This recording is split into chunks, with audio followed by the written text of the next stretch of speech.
The more comprehensive and larger-scale simulated war games dubbed Balikatan exercises between the U.S. and the Philippines will be prefaced this year by a purely army-to-army activity dubbed Salaknib.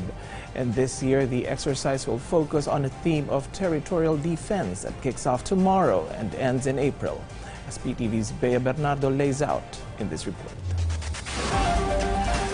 3,000 American and Filipino soldiers will participate in training and military exercises in Salaknib 2023. Salaknib, which means shield, is an annual army-to-army exercise between the Philippine Army and the United States Army Pacific. According to Philippine Army Commanding General Lieutenant General Romeo Browner, because the security threat is changing, this year the focus of their training is on territorial defense. We will now be training on scenarios that would require us to work together, operate together to face adversaries from out of the country. The activities includes defense operations such as air and shoreline defense. The actual training starts on Wednesday and ends in April. There are also observers from Japan.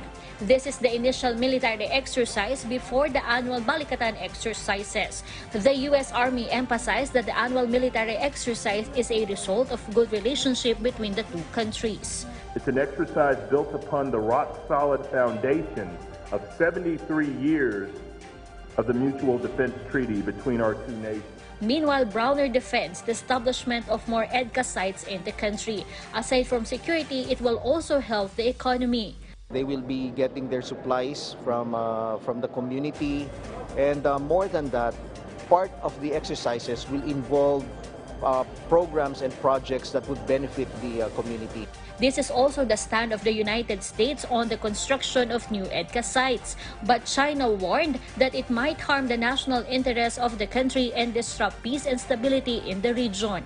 The Philippines and the U.S. announced last February that they will build 4 additional EDCA sites in the country, but the location is still being determined.